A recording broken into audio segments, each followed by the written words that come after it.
This is an SBC Media Partners production. Swung on, hit high and deep, right field.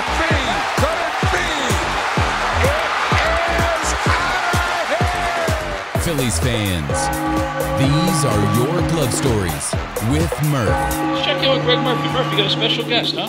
Hi, everybody, and welcome to another edition of Glove Stories with Murph, brought to you by the Bet Park Sportsbook and Casino app, the great folks at Shibe Vintage Sports and Phillies Nation. We thank you for being here with us, and we are really excited to have our guest on today. He's a guy that we've been trying to get on for a while, but, he's a big radio star now, so his schedule is pretty tied up, but we got him, and he is ready to tell some glove stories about his absolutely terrific career in Major League Baseball and minor league baseball. And I mean that in the fullest sense, maybe not necessarily in terms of production all the time, but Erik Kratz has certainly made the most of his talent. He made the most of his time in the big leagues, and we welcome him into the program. Kratzy, good to see you, man. Thanks for having me on, Murph. And you almost made me blush.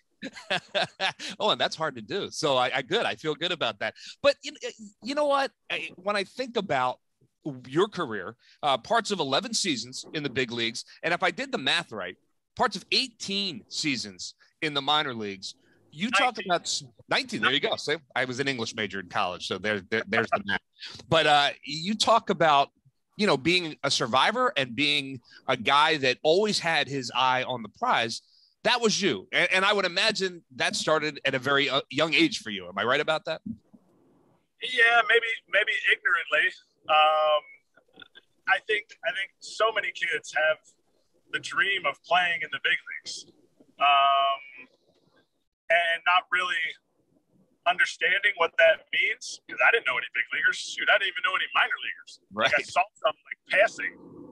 But so I had that dream.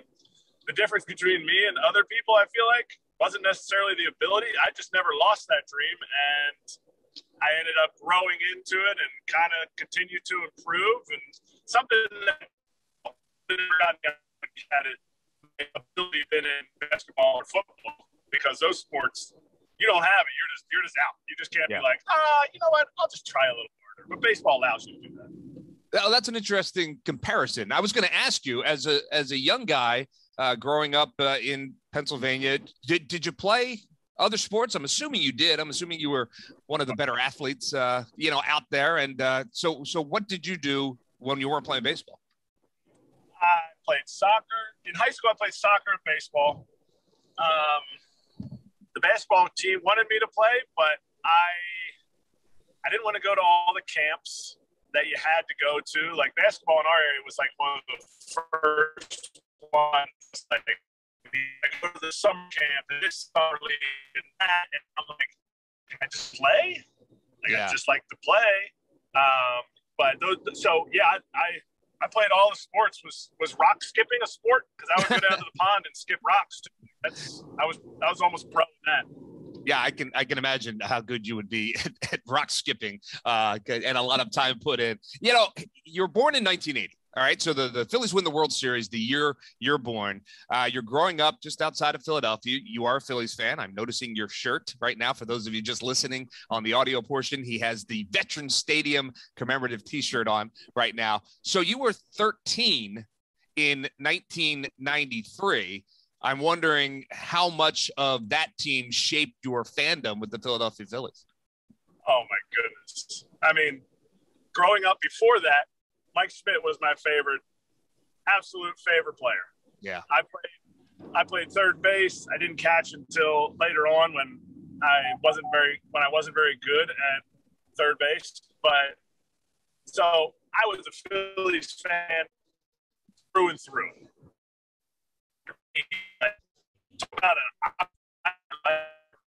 Boy, like the Phillies took me through that awkward stage. Pete Incaviglia, Jim Eisenreich, Kevin Stocker, Milt Thompson, Curt Schilling. I mean, Danny Jackson. That was the team. And then to add on top of that, guess who drafts me? The Blue Jays. That's right. There was a team. There was 20 teams that could have drafted me, and the Blue Jays drafted me.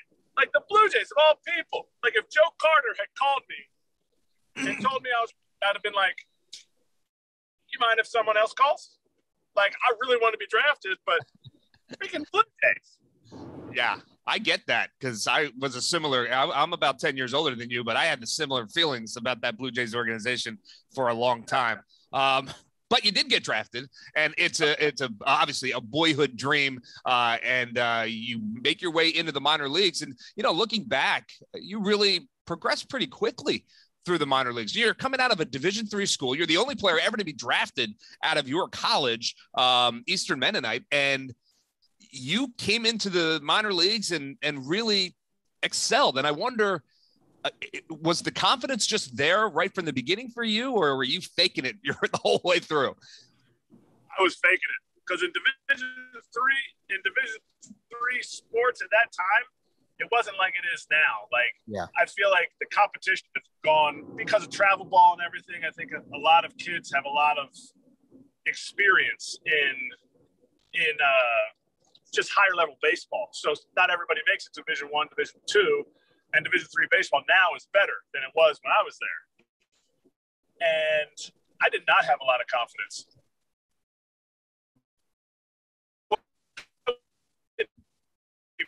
So green high school, but I graduated college at 21, and I didn't even of playing at a high level in college. I remember my first game, I sat there and I'm watching these Dominican kids throwing 95 plus, and other college kids. They're ready to go. Like they're used to this whole environment. It feels like it's kind of even a downgrade for them. Yeah. And yeah. So I'm sitting there waiting for my first game. And I think it was 2 or 3 days till I played. And I go out there to play, and the kid on the mound is just throwing what looked to me like cheese, like blowing cheese. And I'm like, oh my gosh, I'm thinking, is my swing going to work? Is this going to be fine? And my first at bat, I hit a home run, and I'm like, wow, fooled them. So did it click then, or does it still take some time before you say to yourself, okay, I belong here, and then you start looking at that next level and you say, okay, maybe I belong there? What was the process for you? Because for so many guys, that I've talked to over the years, they doubt themselves at every level. Yeah, I think for me, the results were there. I think the doubting, ironically, came from a place that it shouldn't come from. It came from the organization. Wow. I went on the FPL. I went on, I was hitting 300 as a player going into my third season, and they put me on the Phantom DL for almost the entire year. And then 2005, and I win Player of the Month for the first month of the year. Now, in New Hampshire, it's like 6 degrees for the whole month. So I was fine. I'm like, yeah, I'm good with playing through the cold. So I think that was part of why I did well. And my hitting coach came up to me when I got the honor. You're supposed to get a plaque, but it really showed me what the Blue Jays thought of me. I never got my plaque. I never got any of that. You're supposed to get a $100 bonus, which at the time would have been huge. So awesome. Yeah. And so my hitting coach comes up to me. He goes, you know what? Congratulations. It's never going to last. Oh, wow. And I'm like, and to my fault, I was like, okay, well, what do I need to do? He's like, you want to hit in the big leagues? He said, you're going to have to do this and that. And I'm like, great. The whole month I was pulling every ball. I was smashing balls to left center field. And he's like, you got to learn to be able to hit with power to right field. So I'm like, all right, here we go. And I learned to hit the right field, and it went like this. and so I had the confidence probably the first 2 or 3 years. And then there was like a 2-year stretch where, the results were not good. And I was in AA, and it went bad. It really went bad. Yeah. I was going to say, it's so interesting to hear that because, these organizations invest a lot of money into young, maybe not a lot of money, but some money into young players as they make their way through. And to sabotage someone like that, or to potentially sabotage.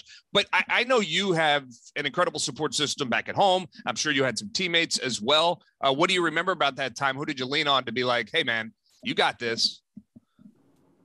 So many people. I my wife was my biggest supporter. Obviously, my dad, my family, my mom, my sisters. They were all.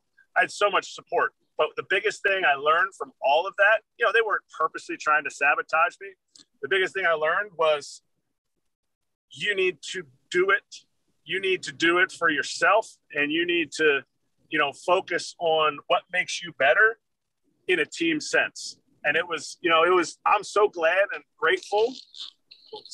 I'm so glad and grateful that I got the opportunity to struggle in the minor leagues and then still continue to progress. Because a lot of my buddies struggled and never got another opportunity, whether it was in the minor leagues or they were in the big leagues, and they went through their first struggle where like a coach was what I just call overcoaching. Because I don't think there's any coaches with some ill intent out there, but it's one of those things that they learned at a level where it was like, oh, like he's fizzled out. He can't do it. It's like, no, he can definitely do it. It's just how many opportunities you get to struggle. Yeah. And I read a quote of yours from a couple of years back where you talked about that and about how you felt blessed that you were able to, continue to get opportunities. But I would imagine, Erik, and knowing you the way I do, that a lot of those opportunities came for a lot of different reasons. First and foremost, you're a guy that everybody likes to be around for, and I do think that's important in a baseball clubhouse, whether it be in the minor leagues or the major leagues. You're a leader as a catcher. That's obviously important. And you're a guy that is never going to shy away from the hard work that it takes to succeed. And, talent levels are different in baseball for sure, but hard work, you can't replicate that. I mean, you either do it or you don't. And I would imagine that organizations and the list of organizations that you played for all kind of looked at those qualities and said, yeah, he's a guy we can find a spot for. Do you think that's a fair statement? That is definitely a fair statement. And those things that I focus on, I always tell kids, like, the hard work, like people are like, oh, I worked hard, so I need to get some. No, the hard work is like, that's ground zero. Like if you want to go up from there, you have to put in the hard work. You have to put in the dedication to your teammates, and then you go from there. And I really, the writer of my book doesn't want to call it the seconds, but I was one of the seconds. They're always going to choose somebody that has a higher upside, younger, faster, stronger, better looking, more hair, whatever it is. They're gonna choose that person first, and then then they're like, the injury or that guy doesn't work out or that kind of stuff. And hey, I'm still here. I know you didn't pick me first, but you can pick me now. So I guess it's kind of swallowing your pride a little bit, but I guess if I talk about that, then that's not swallowing my pride. Right. You're honest with yourself. You're looking in the mirror and saying, and that's kind of what happened with your second go around with Toronto. Am I right? In the big leagues, you thought you had an opportunity to make the team right out of spring training. You had a decent spring training, and next thing you know, you're being told that you're headed down to AAA, and you were at a point in your career at that point where you had the moxie and the ability to go into the manager's office and say, hey, what gives? I thought I was going to get a chance, right? It was definitely, yes. It was at the moment when I walked out of the room, after I tell you what I said, I thought to myself, well, you've never done that before, and I can see why you don't, because I could see the looks on everybody's faces. But I really think, I was very fortunate that in that moment I had built up enough street cred to that was actually a positive that I didn't tell them off. But basically the backstory short is they traded for me to catch R.A. Dickey. Mm-hmm. And, it's like nobody catches it. You just slow the knuckleball down. You pick it up when it's done rolling. That's what you do with the knuckleball. And so I loved my time in Philly. I didn't want to leave. And to the point where Ruben had told me the offseason before, they're not going after anybody. I was going to be the backup again. Chooch and I, we, we had a great camaraderie. It was like, we talked about what happened the day before. So it was like we never were out of the game.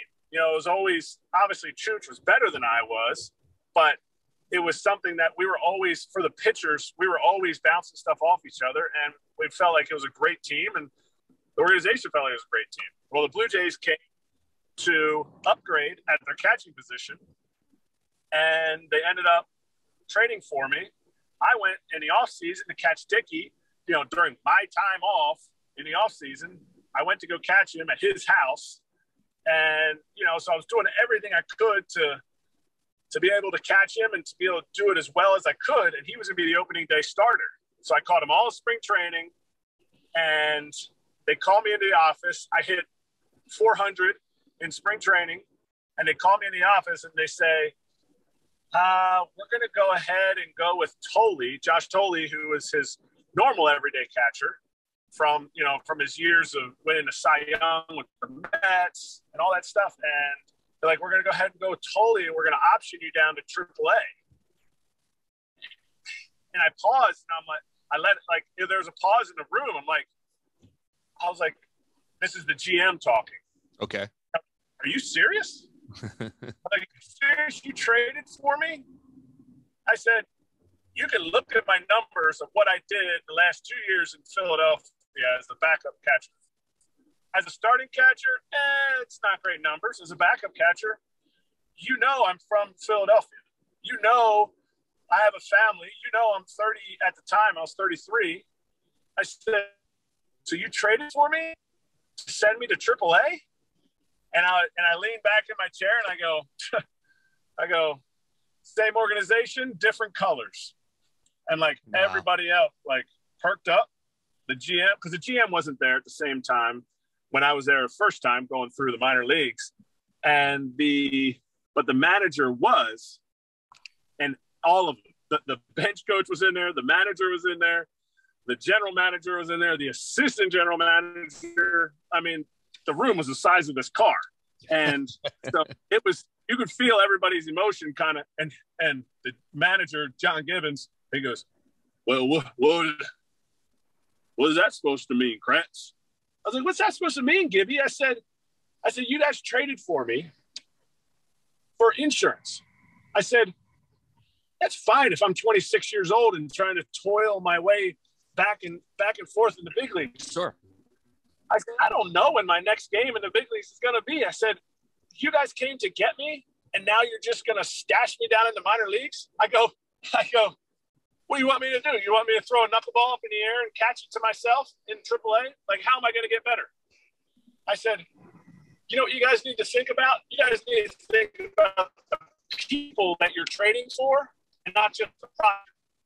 Yeah. And it was silence in the room. And the GM, I'll never forget it. I look over at him, and he's like shaking his head and smiling. Alex Anthopoulos, maybe one of the best GMs right now. Yeah, certainly now. Yeah. And he cares. I find out after this, he cares a lot about people. But to call him out could have been the end of my career, because it's not like I'm the greatest thing since sliced bread. And he could have just been sending out messages to everybody. Erik Kratz, turd. Right. And you had that positive reputation your entire career. So it would have tarnished it a little bit had he done something like that. For sure. And that would not have been good. Yeah. And fast forward to July, and I get traded to the Royals. Fast forward 6 years from then, I meet the Royals scout or Royals assistant GM who traded for me. And they said the only reason they traded for me was because of the glowing marks that everybody said about me, about how I am not afraid to call out people when they need to be called out for the betterment of the team. And I really think that's from Alex, because I know Alex came to me after they called me up that year for opening day. I ended up being on the opening day roster because there was an injury, and I filled in for that. That's right. And he was like, I really appreciate what you said in that meeting. Yeah. I think great leaders, at every level, great leaders appreciate people who dissent and people who, there's a way to do it for sure, but it's important that folks hear someone disagreeing with them in leadership positions, because that's what makes them better as well. And that goes to every level. And if a general manager is willing to accept that, whether it comes from a player or someone on his staff, it just makes them better. And then obviously Alex has continued to grow in this business. So I would think that applies to him. Yeah. And like you said, there's a way to do it. Yeah. And you were right on the edge. Tone that line. That's all right. That's all right. Now, if I said something like that, it'll be different. Yeah. Well, I want to take you back to your time in Philly between 2011 and 2013. There's 2 or 3 more things I want to touch on before I let you go. So your time in Philly, you obviously, the team you grew up rooting for, it's your second stint. You made your major league debut in Pittsburgh, got a hit in your first at bat. If I'm not mistaken, you got an RBI in your first game as well. So you just kind of knocking things off. Well, actually, let me ask you that, because everybody remembers that day. What was that like for you? Only out in Pittsburgh, I'm sure you had a ton of folks there to support you. I had so many to support. They'll show like 3 to 5 people that are there to get his first game. They needed the wide heads to show the whole row of people that were there. Yeah. And that's, that was a good thing, and that was a little bit of a difficult thing too for me, because you had to sign everybody in for tickets, and so it was like, okay, tickets, okay, game tickets now, okay, okay. A bit stressful from our first game, but yeah, you get your first hit out of the way in your first game. That was good. My first 2 at bats, I didn't get a hit, a pop up, and I don't remember when I did my second at bat, but my third at bat, the inning before, Laz Diaz is the home plate umpire, and he goes, he leans in just during a pitch while I was catching. He leans in and he rubs my back, and he goes, hey, this next inning, we're going to get you a hit. And I'm like, how about that? I'm like, okay, what are you going to do? And so I get 1-0, and Bud Norris is throwing. At that point in his career, Bud Norris was throwing all cutters. He could run it up to 97, but rarely did. He would just, he'd throw all cutters. And so the ball is going to be out over the plate. You need it out over the plate. And he goes 1-0, and he goes, cutter that starts just in off the plate and turns back. It comes right back onto the plate. I'm not going to say middle, but it was pretty close to middle. All right. And Laz goes, ball, really loud. And Jason Castro was catching. And Jason Castro was he was a rookie at the time too. And he's like, okay, throws it back. So now I'm 2-0 instead of 1-1. And then Bud Norris leaves a cutter out over the plate. And I get a base hit to right center. But it was the most dramatic ball that I remember Laz Diaz saying. It was ball. See that? Umpires are people too. I love it. Laz Diaz. So I would imagine every time you see Laz, a little tip of the cap for him, right? It really helped me understand that those guys, yes, I knew they're people, but it's one of those things that they really, it kept me understanding from an early time that you deal with these guys, they can deal with you. They can really manipulate how a game can go, and yeah, you know they're going to make mistakes. It's just a matter of, how you deal with them. I think it's just like anything. Yeah. Like, how do you deal with humans? Like, they're humans. They want to do well, and they can manipulate how a game can go. Yep, I totally agree. And sometimes it is that simple, and it seems to sometimes be a difficult thing for others to figure out, but that's a conversation for another time. All right, before I let you go, I got to ask you about your time in Milwaukee, because in Milwaukee, we were watching you from afar, and you had, a decent season with the Brewers, but you had kind of a magical postseason. And there's a part of me that thinks, man, oh man, nobody deserved that more than Erik Kratz. And I can't imagine what it felt like as you were going through that, as you think back to that time. And just so people remember, you were 5 for 7 in the post game. You had 3 hits in the clinching game for the NLDS, if I'm not mistaken. And you were the oldest guy to debut in the postseason for like 110 years or something like that. So you put all of that together, it's a glove story dream. And in retrospect now, was that the most fun you had in your career? Man, as you know, the playoffs are a tense time. Yeah. And I think if I was 28 and it was my first playoffs and not 38 in not my first playoffs, but my first, games that I got to play in the playoffs. Right. I think it would have been different, but I was able to enjoy so much of it because I had been to the playoffs and not played in 11 with the Phillies, 14 with the Royals, 15 with the Royals, 17 with the Yankees, and then 18. So it was like, I saw if I could have had more experience without ever playing, it's not possible. Like, I had so much playoff experience without ever playing. Right. I know. And so it was like, it was something that I was able to enjoy it. I mean, the most fun, yeah, obviously there's so many moments. If you made me choose one that we had to like have a whole glove story podcast about. Yeah. Yeah, I'd talk about the 2018 Brewers season because it was so awesome. But just like our playoff run in 17 with the Yankees, or 20 with the Yankees, or 14 and 15 with the Royals, like anytime you accomplish a goal from spring training on, and you have some part of it, even not playing or not playing, you have such a bond of, with those guys. I remember going into Game 7, Ryan Braun, Game 7 of the NLCS with the Brewers.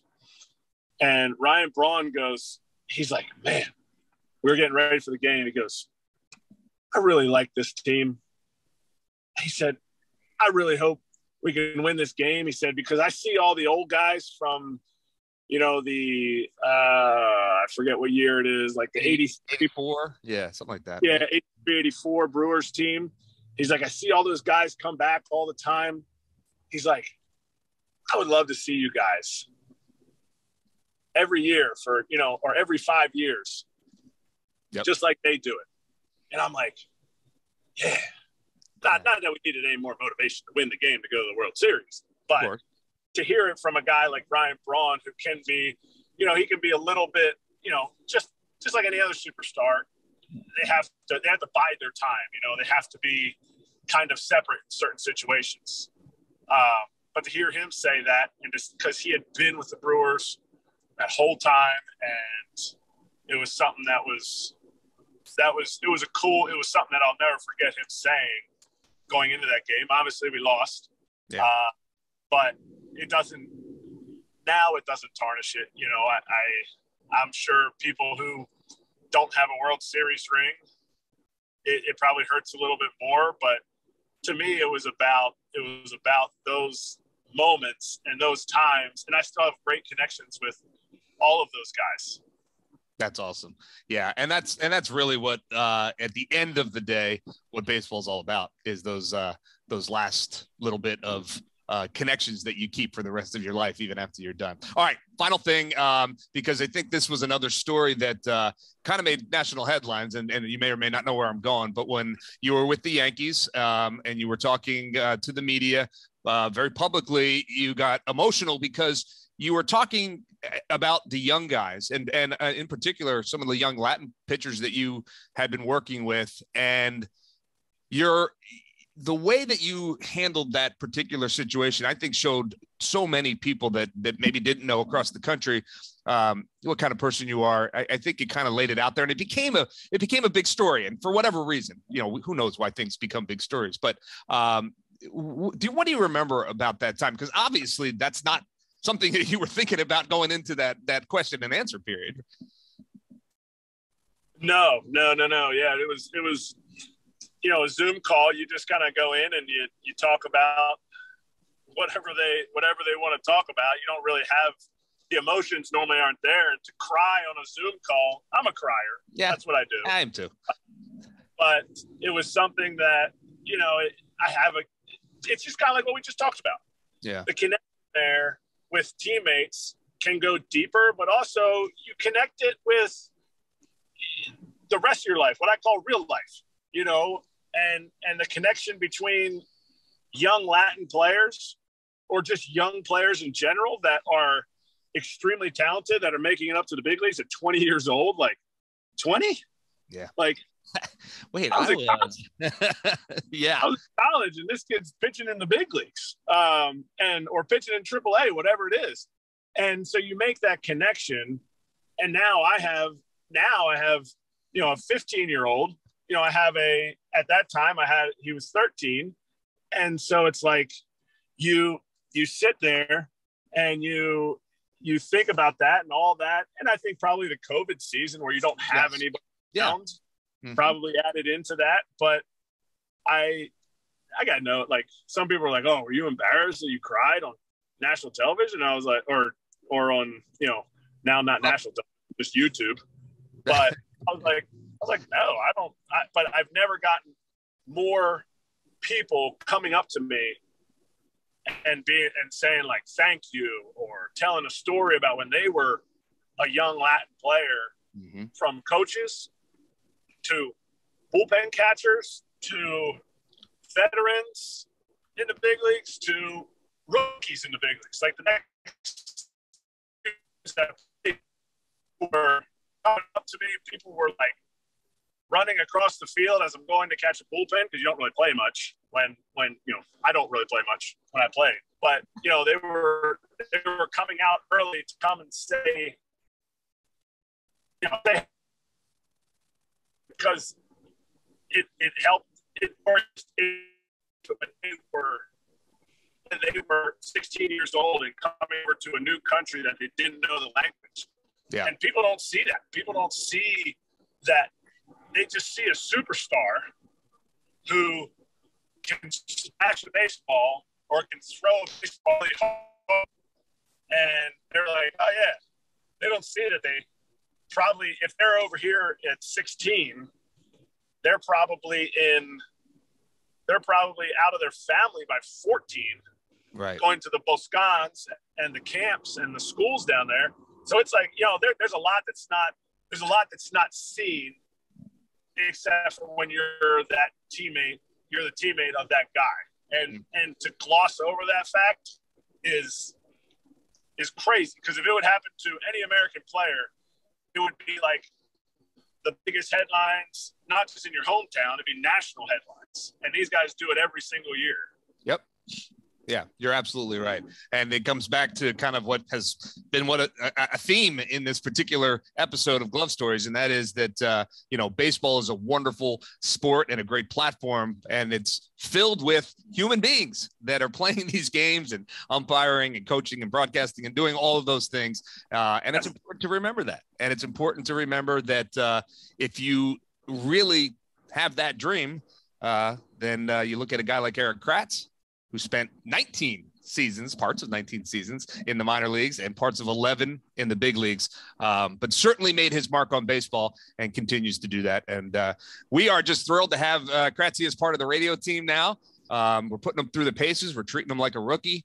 That's the way it works. So my bags will be ready, Erik, just for you to grab on the next road trip. So not till July.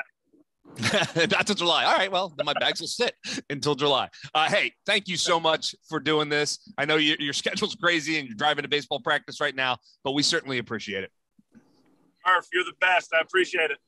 All right. Erik Kratz joining us here on Glove Stories. When we come back, we'll check in with Charlie Manuel and Larry Bowa. That's all coming up next on Glove Stories with Murph. The all-new BetParx Casino and Sportsbook app is here for both Pennsylvania and New Jersey. Get in on all the action, whether it's baseball, the basketball and hockey playoffs, golf, all your favorite sports. Download the all-new BetParx Casino and Sportsbook app and make your first bet risk-free up to $750. Bet more than the score. Bet on individual player performances for hits, home runs, and strikeouts. Bet innings, first team to score, and more. BetParx is the only sportsbook and casino app that I recommend. The BetParx Casino and Sportsbook app, where odds, bets, slots, and games all come together in perfect harmony right in your pocket. Sportsbook and all your favorite casino games for real money, all in one amazing app. Live in-game betting lets you bet while you watch the game. Download right now in the App Store, Google Play Store, or at betparx.com and use my promo code Murph. BetParx is also an official proud betting operator of the PGA Tour.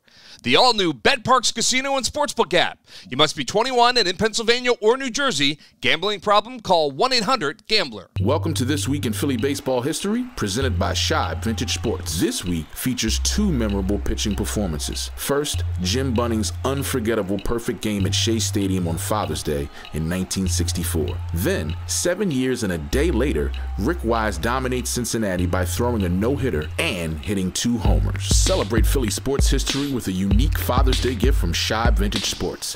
Visit them at 13th and Walnut Streets or shibesports.com. Phillies Nation is your source for breaking news, original analysis, trade insights, and more. Read today's articles at philliesnation.com.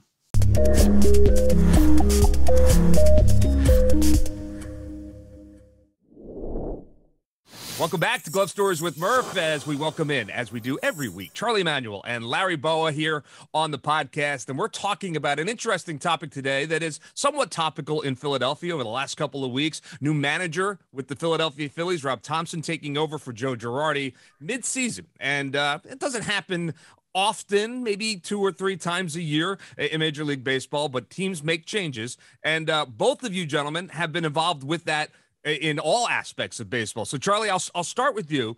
Changing a manager mid-season, when does it work, and when is it just kind of eyewash? I think sometimes it works, sometimes it doesn't. I think it can work because of the fact that you got good players sitting in a clubhouse, and you realize that you're a better team than the way you've been playing, and sometimes it kind of jumpstarts you in some way. When I was in Cleveland, that's the first time I was managing in the major leagues, and they made a change after the All-Star break.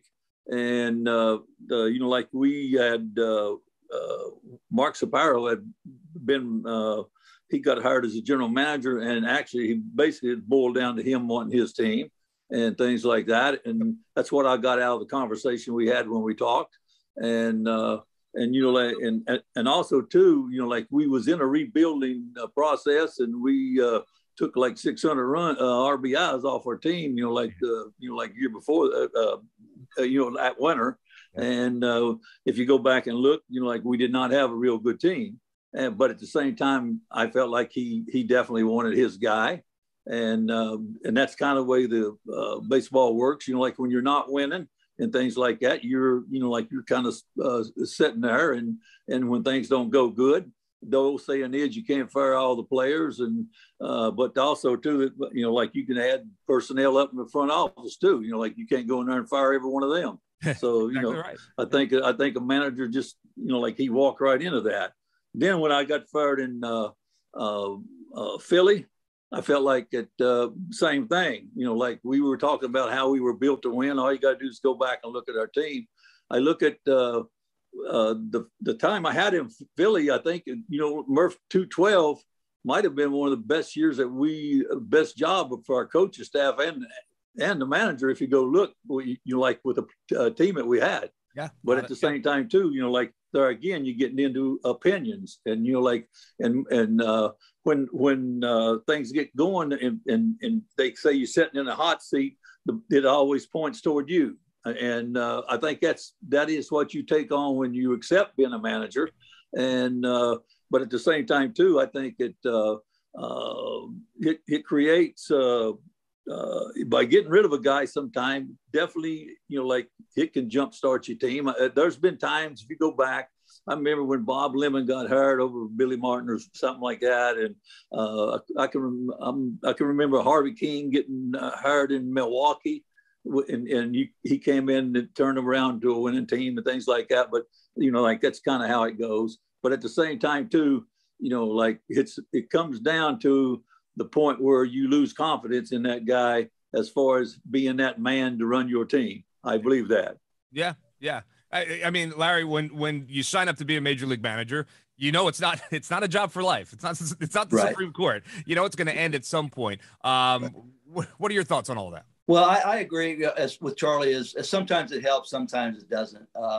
In the situation here in Philly, let's face it, this team, when we broke camp, the asset was offense. Mm-hmm. Okay. Everyone knew we were going to hit. Well, up until Joe got fired, they didn't hit on a consistent basis.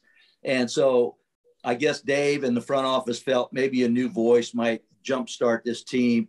I know when I played and a manager got fired, I took it personal.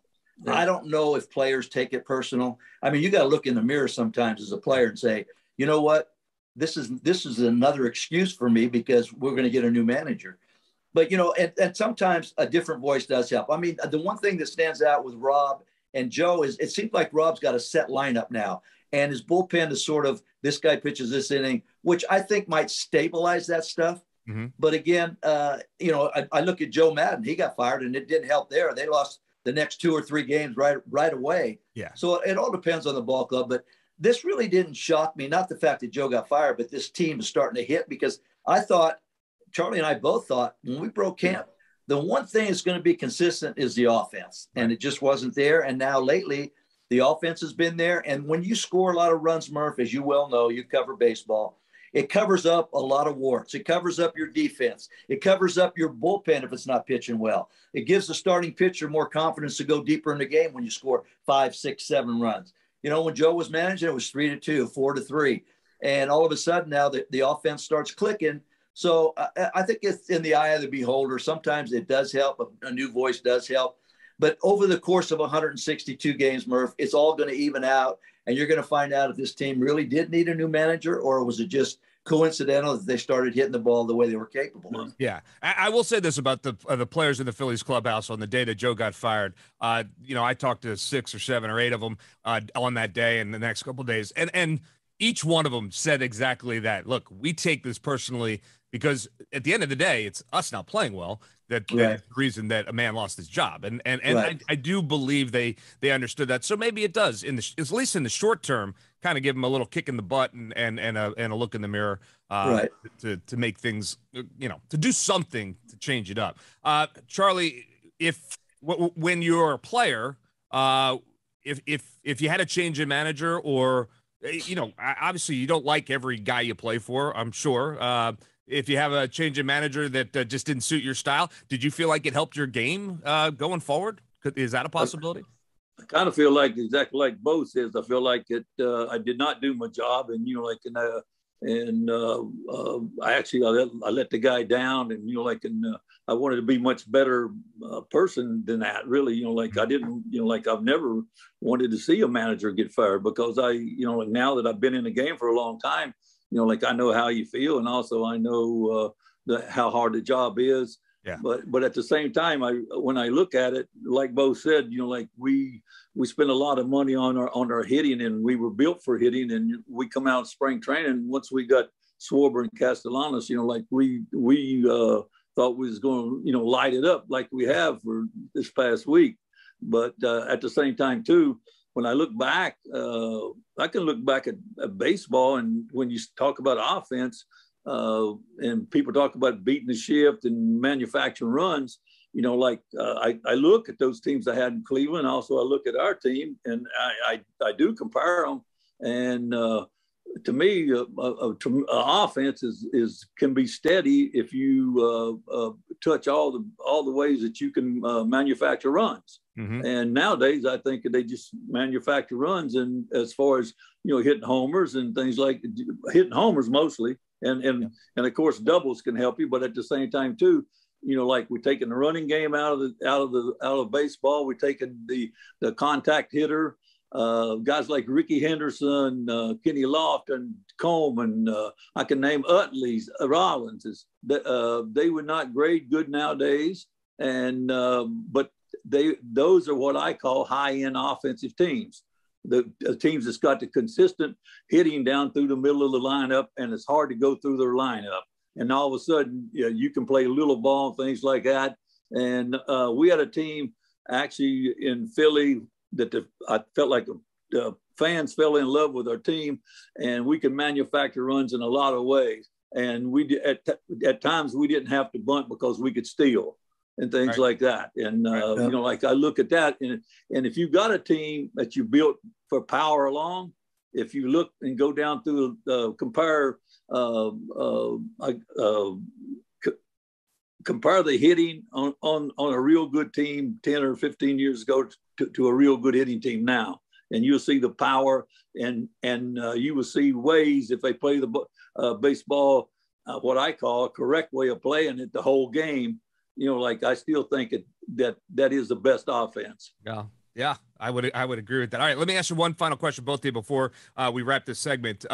Most influential manager that you guys played for, is there one guy that to you really impacted the game, maybe not on a daily basis, but certainly on a week-by-week basis?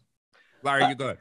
I think, and it showed as far as us advancing farther than just the playoffs. When Dallas took over, his personality was completely different than Danny Ozark. Now, I really liked Danny Ozark. He was perfect for our team, but as Charlie said earlier, the old saying is it's easier to get rid of one guy than it is 25. And at that time, we were probably underachieving. There's no question about that. Mm-hmm. And then Dallas came in with a complete different personality. Danny was very low key, very seldom. If he got on you, it was behind closed doors. And Dallas, on the other hand, he wasn't afraid to holler at you in front of 25 guys. Right. And, maybe today that wouldn't work, but back when we played, it worked. And so you can't argue with that. The one thing I would add to that, you asked Charlie if it meant a difference if you liked a manager or didn't like a manager. Yeah. I will guarantee this, and Charlie can verify this. When you step in the box and Charlie Manuel's the manager and I didn't like Charlie, I'm going to say, I don't like Charlie, so I'm going to strike out. Or you didn't like Larry Bowa, I'm going to step in the box and say, you know what, I don't want to play for this guy. When you get in the box, it's you against the pitcher. It doesn't matter who's in that dugout over there. So those players that tell you, I couldn't play for this guy, to me, that's a cop-out. You go out there and you play the game. You might not like the guy, but you play the game the same way. Yeah. Hey, we all have bosses we don't like sometimes, right? Exactly. Go out and do your job. All right, Charlie, you get the final thought. Most influential manager for you? Yeah, I would say, 1 year, Billy Martin. 10 years, Walter Austin. Okay, there you go. That's a good answer. That's a good answer. Again, different personalities, right? Yeah, I think Billy Martin for 1 year. He's amazing, but as time goes on, definitely he wears. I mean, he wears on you, and and who he is. I think awesome. Walter Austin he's the same every day, and Austin had a low demeanor, but at the same time he could really communicate with you. And he could make you feel comfortable, and he got the most out of his players. Great stuff. Love it. All right. Well, we'll see what happens for the rest of this season in Philadelphia with their manager change. I know all three of us are saying, here's hoping it turns it around, because it'll be a lot of fun throughout this summer. Charlie, Larry, thanks for your time as always, and we'll talk to you next week. All right, thanks, Murph. Take care. Yeah. Welcome to This Week in Philly Baseball History, presented by Shibe Vintage Sports. This week features two memorable pitching performances. First, Jim Bunning's unforgettable perfect game at Shea Stadium on Father's Day in 1964. Then, 7 years and a day later, Rick Wise dominates Cincinnati by throwing a no-hitter and hitting 2 homers. Celebrate Philly sports history with a unique Father's Day gift from Shibe Vintage Sports. Visit them at 13th and Walnut Streets or shibesports.com. The all-new BetParx Casino and Sportsbook app is here for both Pennsylvania and New Jersey. Get in on all the action, whether it's baseball, the basketball and hockey playoffs, golf, all your favorite sports. Download the all-new BetParx Casino and Sportsbook app and make your first bet risk-free up to $750. Bet more than the score. Bet on individual player performances for hits, home runs, and strikeouts. Bet innings, first team to score, and more. BetParx is the only sportsbook and casino app that I recommend. The BetParx Casino and Sportsbook app, where odds, bets, slots, and games all come together in perfect harmony right in your pocket. Sportsbook and all your favorite casino games for real money, all in one amazing app. Live in-game betting lets you bet while you watch the game. Download right now in the App Store, Google Play Store, or at betparx.com and use my promo code Murph. BetParx is also an official proud betting operator of the PGA Tour. The all-new BetParx Casino and Sportsbook app. You must be 21 and in Pennsylvania or New Jersey. Gambling problem? Call 1-800-GAMBLER. Phillies Nation is your source for breaking news, original analysis, trade insights, and more. Read today's articles at philliesnation.com.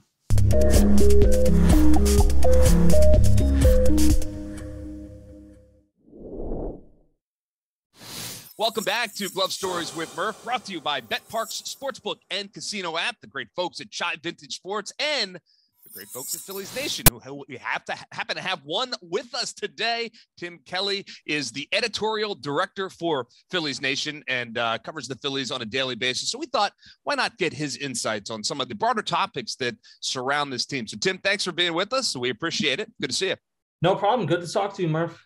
All right, so let's talk about this 2022 Phillies team. As we talk right now, Phil's a couple games above 500, finishing up what has been a pretty successful road trip. And but there's a lot of things surrounding this team that are worth talking about. And one of the things I want to get your thoughts on are, how impressed have you been with this starting staff? I don't think it's getting enough attention because they are a top, I would say, 6 or 7 major league staff at this point in the way they've produced. Would you agree with that? Yeah, they are. I mean, you've seen flashes the last 2 years of Nola and Wheeler both being on, but they really weren't consistently on at the same time. Right now, you're in a stretch where both of them have been excellent. I think if you're just going, I know we're going to get into all-star candidates, but if you're just going like the top 7 pitchers in baseball right now, Nola and Wheeler would probably both be in there based off of what they've done this season. So to have that, and then if you're able to get more, I think Kyle Gibson has probably given you more than you've expected.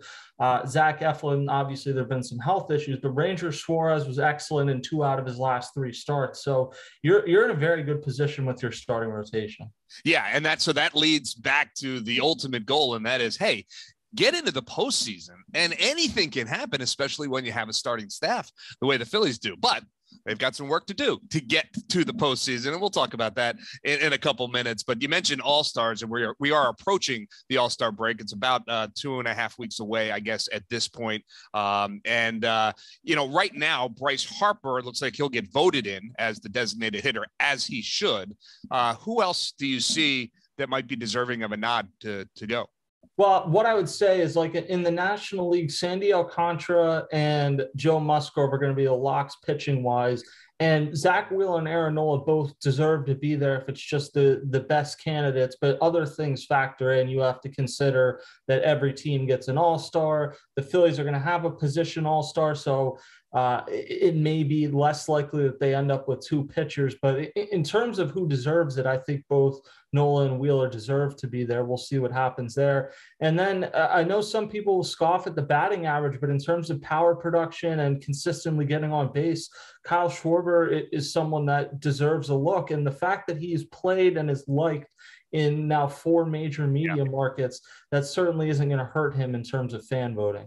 Yeah, I would agree with that. And, look, he's got another couple weeks before it's all said and done. So he continues to be on the hot tear. Those numbers are going to look even better. I wonder if you had to pick, and it's a tough question, I guess, but if you had to pick between Wheeler and Nola, where would you go with that? I would still lean Wheeler, but it's a lot closer than it was a week ago because obviously Nola goes 8 shutout innings in DC last weekend, and then Wheeler's most recent start was a little bit shorter.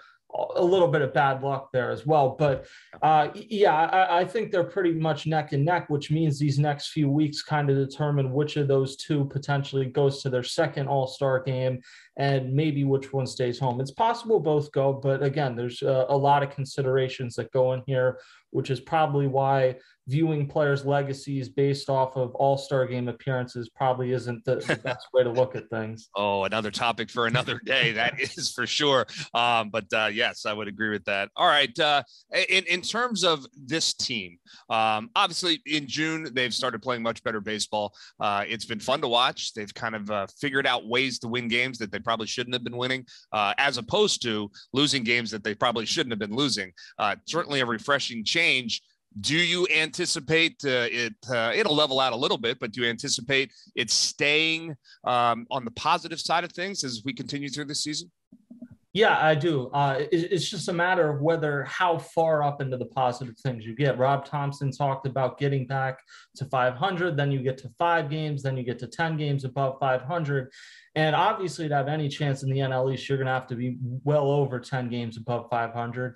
Even to win a wild card, even with the 3rd wild card spot this year, there's not much of a middle class. You're either like a 90-win team or you're like a 68-win team. So the Phillies are going to have to get to around that 90-win mark probably to get one of those wild card spots, and closer to 95 or above to get a chance at the NL East. So I anticipate it being above 500, but before the season, I think there was a thought, if you win 84 games, it's maybe not that great of a season, but you can probably get that 3rd wild card spot.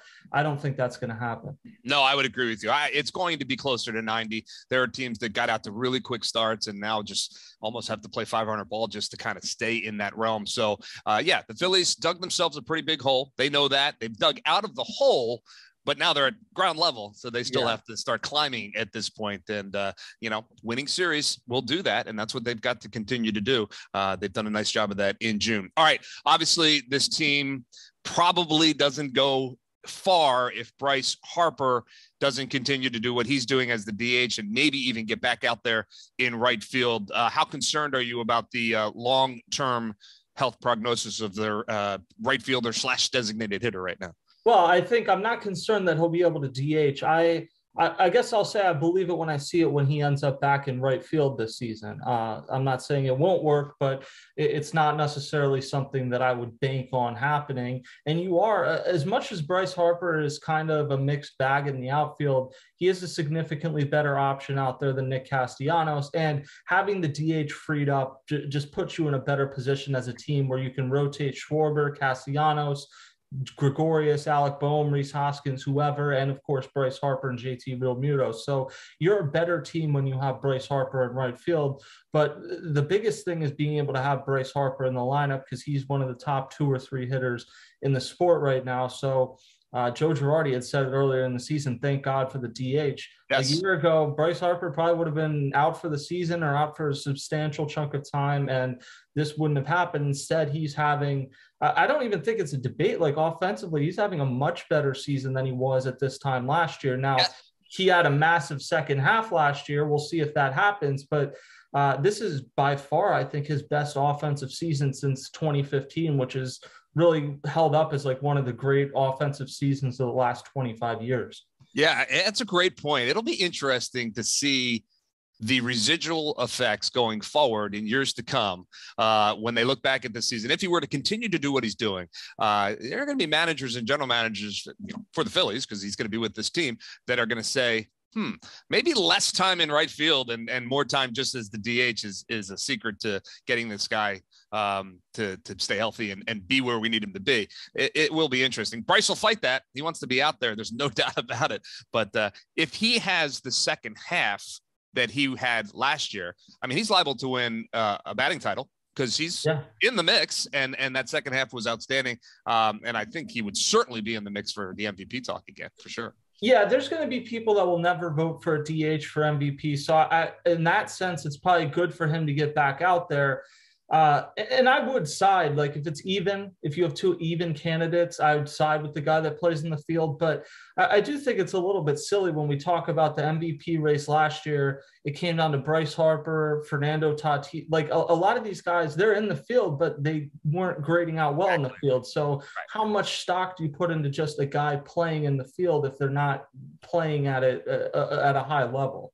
Very rarely are you talking about Gold Glove caliber, defense when you're talking about MVP voting. I mean, sometimes for sure, a guy like Mike Schmidt, that certainly helped his case. But, for the most part, that's an offensive award.